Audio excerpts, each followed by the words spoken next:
गुजरात और हिमाचल प्रदेश में बीजेपी ने जीत का डंका बजा दिया। गुजरात में बीजेपी ने लगातार छठी बार जीत हासिल की, तो हिमाचल में बीजेपी 2/3 बहुमत से विजयी हुई।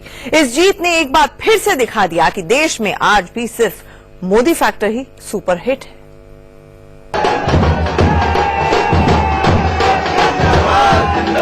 नरेंद्र मोदी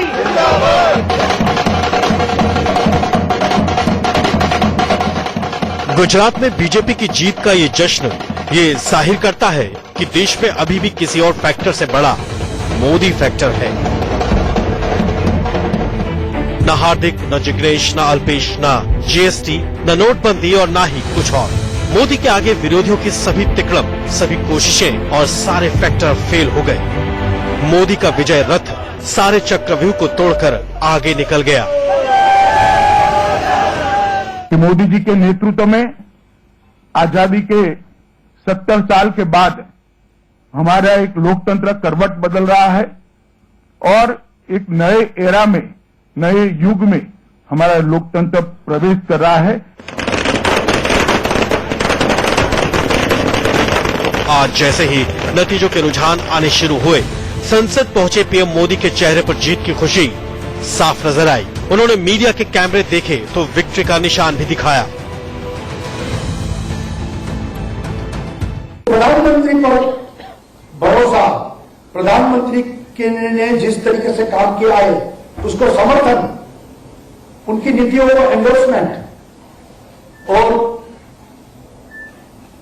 विकास जीता, गुजरात जीता।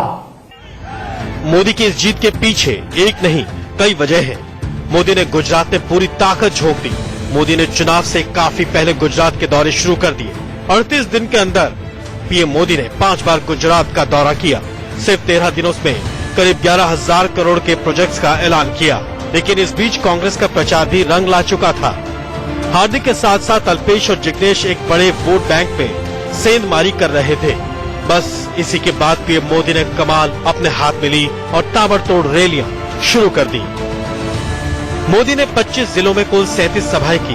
मोदी ने अहमदाबाद में सबसे ज्यादा 4 रैलियां, जबकि सूरत और बनासकांठा में 3-3 रैलियां की।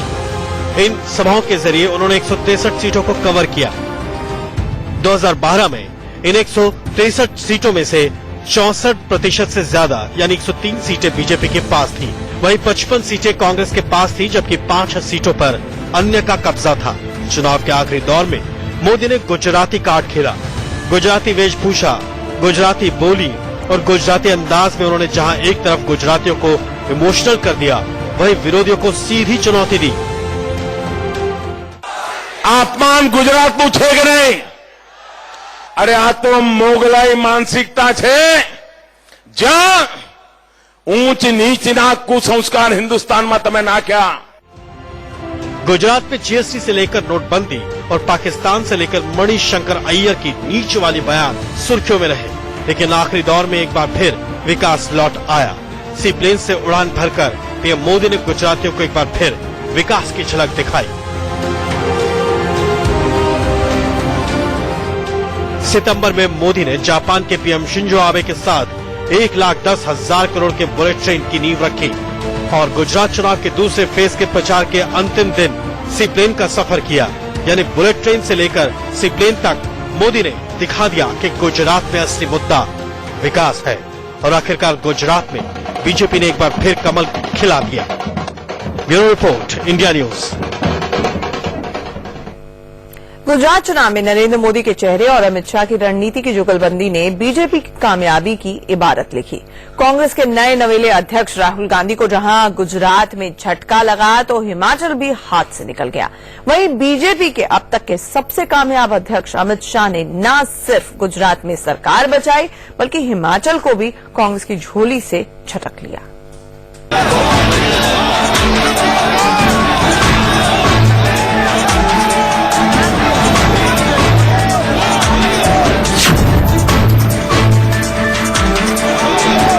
ये नजारा दिल्ली के 11 अशोक रोड बीजेपी मुख्यालय का है। ये शानदार स्वागत बीजेपी के अब तक के सबसे कामयाब अध्यक्ष अमित शाह का है।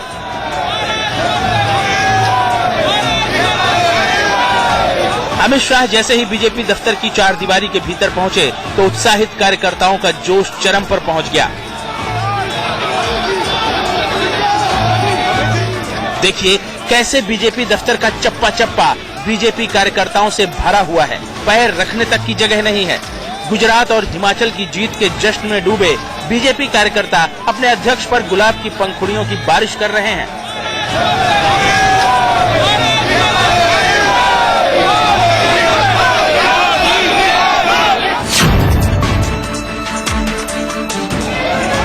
गुजरात की जीत सिर्फ ब्रांड मोदी पर जनता के भरोसे की एक और मोहर भर नहीं है, बल्कि ये विजय चुनावी जीत की शाह नीति की ताजा तरीन और मुकम्मल बानगी भी है।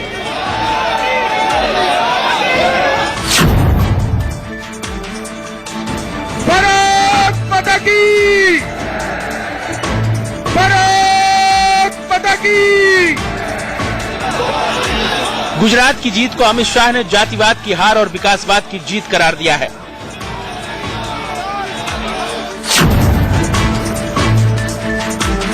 जब से नरेंद्र भाई इस देश के प्रधानमंत्री बने हैं,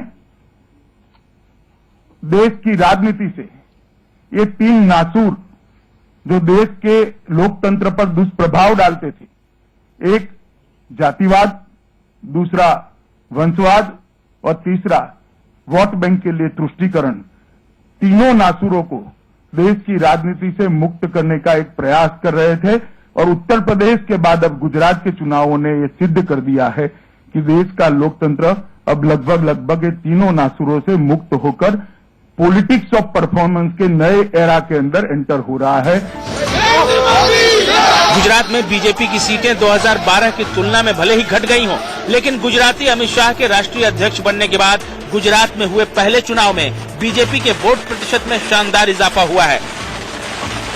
अमित शाह बीजेपी के सबसे कामयाब अध्यक्ष यूं ही नहीं है। चुनाव हो या न हो, संगठन को मजबूत करने के लिए शाह लगातार यात्राएं करके कार्यकर्ताओं और जनता से संवाद करते हैं। मार्च 2017 तक शाह ने 32 महीने में 5,07,000 किलोमीटर से ज्यादा यात्राएं की, यानी हर रोज औसतन 524 किलोमीटर। संगठन के लिए इतनी यात्राएं शायद ही किसी और पार्टी का अध्यक्ष करता हो। बात गुजरात विधानसभा चुनाव की करें तो कांग्रेस अध्यक्ष राहुल गांधी ने 30 जबकि बीजेपी अध्यक्ष अमित शाह ने 31 रैलियां की। इससे भी शाह की सक्रियता का अंदाजा लगाया जा सकता है। अभी देश के 14 राज्यों में बीजेपी की सरकार है तो 5 राज्यों में बीजेपी गठबंधन की सरकार है। तमाम राज्यों में बीजेपी की धमाकेदार जीत और सहयोगियों के साथ सरकार बनाने का असली सेहरा अगर किसी के सिर बंधता है तो वो है अमित शाह। पूरे देश में राज करने के इस अभियान की सफलता के पीछे कई वजहें भी हैं। शाह शतरंज के खिलाड़ी रहे हैं, वो बखूबी जानते हैं कि किस मोहरे को कब और कैसे विपक्षी को पटखनी देने के लिए इस्तेमाल करना है।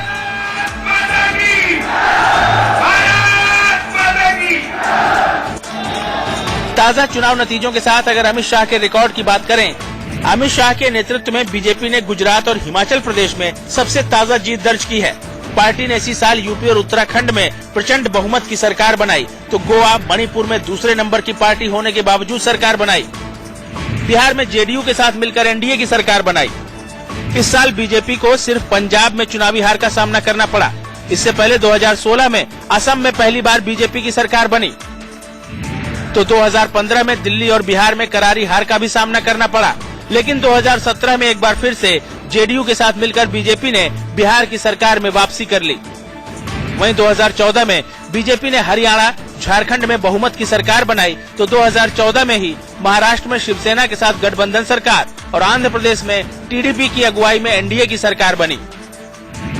2014 में ही जम्मू कश्मीर में पीडीपी के साथ गठबंधन सरकार भी बनी। इससे पहले शाह ने लोकसभा चुनाव में प्रभारी महासचिव की हैसियत से पार्टी को यूपी में 71 सीटें दिलाई। अमित शाह का पोल एजेंट से सबसे कामयाब अध्यक्ष तक का सफर किसी करिश्मे से कम नहीं है। शाह की अध्यक्षता में बीजेपी जिस तरह से चुनाव दर चुनाव कामयाबी हासिल कर रही है, उससे कांग्रेस मुक्त भारत का सपना ज्यादा दूर नहीं लगता। Bureau report, India news. Gujarat चुनाव में एक और फैक्टर की चर्चा है, वो है राहुल फैक्टर। कहा जा रहा है कि गुजरात चुनाव में राहुल गांधी ने एक परिपक्व राजनेता का परिचय दिया। सही रणनीति बनाई और पूरे संयम से चुनाव लड़ा। विकास के मुद्दे से नहीं भटके। हालांकि राहुल की जीतोड़ कोशिशों के बावजूद भी कांग्रेस जादुई आंकड़े तक नहीं पहुंच पाई, लेकिन इस बात पर मुहर जरूर लग गई कि हार कर भी मजबूत हुए हैं राहुल। 10 शब्द का प्रयोग मत कीजिए। प्रधानमंत्री है, 5-10 उद्योगपतियों की सरकार चली है। एक कुल्हाड़ी इस साइड से डिमोनेटाइजेशन नोटबंदी की मारी, दूसरी कुल्हाड़ी इस साइड से मारी जीएसटी। मोदी शाह के गढ़ में राहुल ने सेंध लगाने की भरपूर कोशिश की। 22 साल के बीजेपी राज को खत्म करने और कांग्रेस की वापसी के लिए राहुल ने एड़ी चोटी का जोर लगाया। ताबड़तोड़ प्रचार किया, सही और सधी रणनीति बनाते रहे। उन मुद्दों को उठाया जो सीधे सीधे जनता से जुड़े थे। इनकी जो जीएसटी है, ये जीएसटी नहीं है, जीएसटी गब्बर सिंह टैक्स। चुनावी महाभारत में राहुल के जीएसटी वाले हमले से बीजेपी और मोदी सरकार संभली और केंद्र सरकार को जीएसटी की दरों में बदलाव करना पड़ा। कांग्रेस का हाथ मजबूत करने के लिए राहुल ने गुजरात के जाति गणित को समझा, युवा चेहरों को साथ लिया। पाटीदार आंदोलन के अगुवा हार्दिक पटेल, दलित नेता जिग्नेश मेवानी और ओबीसी नेता अल्पेश ठाकुर से दोस्ती की। विकास के मुद्दे पर मोदी और बीजेपी को घेरते रहे। मोदी जी अपने बारे में देश को बता रहे हैं, बाकी समय वो कभी अफगानिस्तान की करे, कभी चाइना की करे, कभी कुछ और करे। अरे भैया, गुजरात का चुनाव है, गुजरात के भविष्य की बात करिए। गुजरात चुनाव में राहुल ने 57 रैलियां की। गुजरात में 21 दिन और 15 रातें गुजारी। अलग अलग तरह के कुल 300 कार्यक्रमों में हिस्सा लिया, लेकिन नतीजा क्या आया वो देखिए। 182 सीट वाले गुजरात में बीजेपी के खाते में 99 सीट और कांग्रेस के खाते में 80 सीटें आई, यानी फाइनल राउंड में राहुल मोदी से पिछड़ गए। आखिर ऐसा क्यों? क्या कांग्रेस के विभीषण ने ही राहुल को हरा दिया, या फिर स्ट्रेटजी बनाने में कोई चूक हुई? आखिर कौन है राहुल का मुजरिम?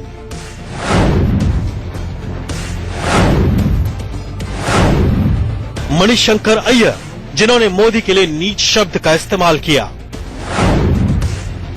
कपिल सिब्बल, सुप्रीम कोर्ट में राम मंदिर मामले को 2019 तक टालने की पैरवी की। मनोज त्यागी, 30 नवंबर को राहुल गांधी सोमनाथ पहुंचे, लेकिन कांग्रेस नेता मनोज त्यागी ने विजिटर्स बुक में राहुल गांधी का नाम गैर हिंदू कॉलम में लिखवा दिया था। मामला गरमाया तो दिल्ली में बैठे कांग्रेस प्रवक्ता रणदीप सुरजेवाला ने राहुल को जनेऊधारी बता दिया। एक बेटा जनेऊ धारण कर अपने पिता की अंतिम अस्थियां किस प्रकार से चुनता है। कम से कम राजनीति को हमारी हाथ जोड़कर दरख्वास्त है, ये वो नौजवान है जिसका नामांकन स्वर्गीय राजीव गांधी जी और सोनिया जी कर रही हैं। जनेऊधारी राहुल पर भी बीजेपी के नेताओं ने खूब चुटकी ली।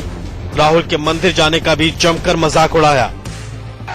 आज राहुल गांधी मंदिर जरूर जा रहे हैं, लेकिन मैं आप सबसे कहूंगा कि मंदिर जाने के लिए राहुल गांधी को थोड़ा ट्रेनिंग भी दीजिए कि मंदिर में कैसे बैठना चाहिए, कैसे पूजा करनी चाहिए। हिंदुत्व के मुद्दे पर बीजेपी ने राहुल पर लाख हमला बोला, लेकिन राहुल ने शब्दों की मर्यादा कभी नहीं लांघी। चुनावी आंकड़ों की बात करें तो ताजा चुनाव यानी 2017 में बीजेपी के खाते में 99 और कांग्रेस के खाते में 80 सीटें आई, जबकि पिछले चुनाव यानी 2012 में बीजेपी को 115 और कांग्रेस को 61 सीटें मिली थी। यानी बीजेपी को इस चुनाव में 16 सीटों का नुकसान हुआ। हालांकि बीजेपी अध्यक्ष अमित शाह ने इसे नुकसान नहीं नफा बताया। 2012 में भारतीय जनता पार्टी को 47.85% वोट मिला था और 2017 में अभी तक के जो आंकड़े हैं उससे 49.10% वोट मिला है। लेकिन कांग्रेस को सीधे सीधे 19 सीटों का फायदा हुआ, इसलिए कहा जा रहा है हार कर भी मजबूत हुए Rahul. Bureau report, India news. Gujarat में कांग्रेस की हार की एक बड़ी वजह मणिशंकर अय्यर का वो बयान भी है जिसमें अय्यर ने पीएम मोदी के लिए नीच शब्द का इस्तेमाल किया। अय्यर के इस बयान को मोदी और बीजेपी ने गुजराती अस्मिता से जोड़ दिया, जिसका नतीजा बीजेपी के पक्ष में ही सामने आया। मैं एक आदमी को जानता हूं जो बाबा साहब अम्बेडकर के बारे में कुछ नहीं जानते हैं। उनका नाम है नरेंद्र मोदी। मुझको लगता है कि ये आदमी बहुत नीच किस्म का आदमी है, इसमें कोई सभ्यता नहीं है और ऐसे मौके पर इस प्रकार की गंदी राजनीति की क्या आवश्यकता। निलंबित होने से पहले कांग्रेस के कद्दावर नेताओं में शुमार मणिशंकर अय्यर की ये बदजुबानी बीजेपी के लिए संजीवनी साबित हुई। अय्यर ने गुजरात के पहले चरण के चुनाव से ठीक पहले यानी 7 दिसंबर को पीएम मोदी के लिए नीच शब्द का इस्तेमाल किया, तो विरोधी नेताओं के हमलों को चुनावी कामयाबी की सीढ़ी के तौर पर इस्तेमाल करने में माहिर मोदी ने अय्यर के इस बयान को भुनाने में देर नहीं की। श्रीमान મણિશંકર અય્યર એમણે કહ્યું આ મોદી તો નીચ જાતિનો છે, આ મોદી તો નીચ છે। ભાઈઓ બહેનો, આ અપમાન ગુજરાતનું છે કે નહીં? આ અપમાન ગુજરાતનું છે કે નહીં?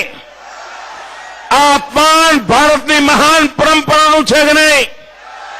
अरे आ तो मोगलाई मानसिकता है ज्यां ऊंच नीचना कुसंस्कार हिंदुस्तान में तमे नाख्या।